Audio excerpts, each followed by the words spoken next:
Oke, perkenalkan nama saya Rapsa Binawangi, biasa dipanggil Ratu. Umur saya 24 tahun. Saya alumni Universitas Gadjah Mada, jurusan psikologi. Oh, di Jogja ya kak ya? Ya, betul Kak. Oke, kita mulai ya kak wawancaranya. Sebelumnya ini boleh ceritakan pengalaman kakak ketika kakak tuh harus menyampaikan informasi penting kepada banyak orang tuh. Nah, bagaimana cara kakak menyampaikan informasi itu agar mudah dipahami sama orang-orang gitu kak? Oke, saya dulu pernah menjadi ketua BEM gitu Kak.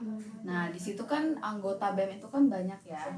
Nah, di situ ada informasi penting terkait BEM dan saya mengirimkannya melalui WhatsApp. Nah, jika di WhatsApp tidak ada respon, saya akan mengechat mereka pribadi. Nah, kalau biasanya kan kalau pribadi lebih direspon ya. Jadi saya chat di pribadi, saya beritahu infonya juga. Nah, ketika ada rapat saya beritahu juga terkait informasi penting itu. Jadi tidak ada satupun dari mereka yang terlewatkan gitu. Oke, baik kak.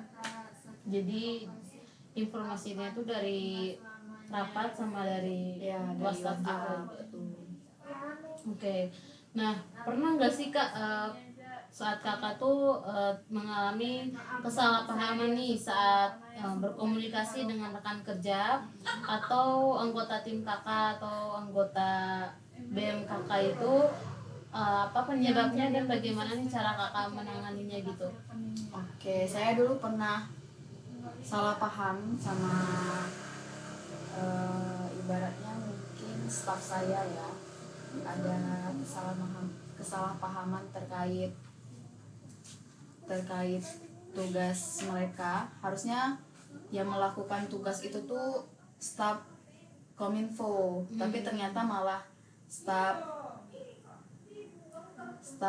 sekretaris yang melakukannya. Ibaratnya kayak pernah ada suatu acara nih. Nah, di situ tuh staf Kominfo-nya udah foto-foto, tapi staf sekretarisnya juga ikut foto-foto. Padahal kan itu bukan tugas dia ya. Jadi di situ saya agak sedikit ada problem dan menjadi kesalahpahaman. Oke kak, terus boleh ceritakan juga tentang pengalaman kakak ketika mengerjakan pekerjaan di administrasi gitu atau mengelola data nih. Nah, yang membutuhkan kelitian tinggi atau fokus yang tinggi itu gimana kak? Coba. Oke, saya dulu juga pernah membantu staf sekretaris ya buat mengelola data-data, buat apa sih, ada pendaftaran BEM gitu. Nah, di situ kan banyak dan kami harus teliti buat lihat nama, NIM, dan Fakultas gitu ya. privasi yang lain lah. Nah, dari situ kami kerjasama untuk saling teliti. Jadi saya mengecek, nanti staf sekretaris juga mengecek. Jadi biar tidak ada Pahaman gitu. kesalahpahaman data gitu lah. Oke kak.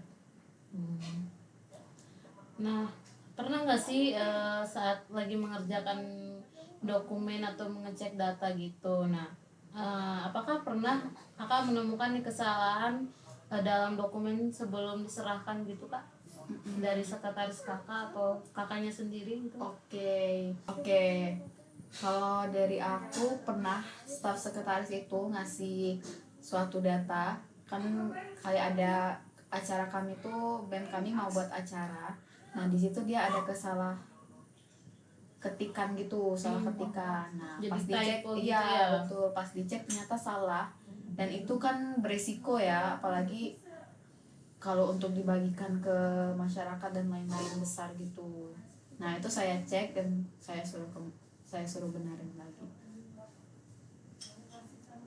Nah, ini kan kakaknya sebagai ketua BEM ya. Nah, pasti dong ada pengalaman yang ketika mengalami informasi atau data dokumen yang bersifat rahasia itu gimana sih cara kakak untuk menangani itu?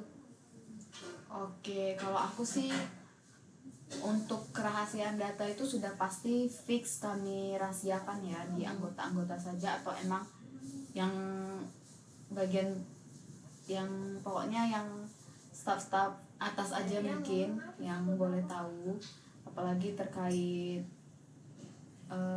misal kayak ada penerimaan. Nah itu kan mereka interview dan lain-lain, nah itu kami jaga kerahasiaannya. Siapa yang bakal keterima itu kan juga kami jaga kerahasiaannya.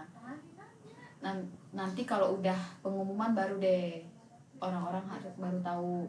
Kalau sebelum pengumuman ya nggak boleh tahu. Jadi kami jaga kerahasiaannya untuk anggota-anggota saja, untuk tim-tim saja. Oke Kak. Pernah juga nggak Kak seseorang yang meminta nih informasinya ini tapi seharusnya itu tidak boleh diberikan gitu Kak, tuh bagaimana nih cara Kakak menyampaikan ke orang itu agar dia tuh memahami bahwa ini tuh nggak boleh disampaikan gitu informasi ini?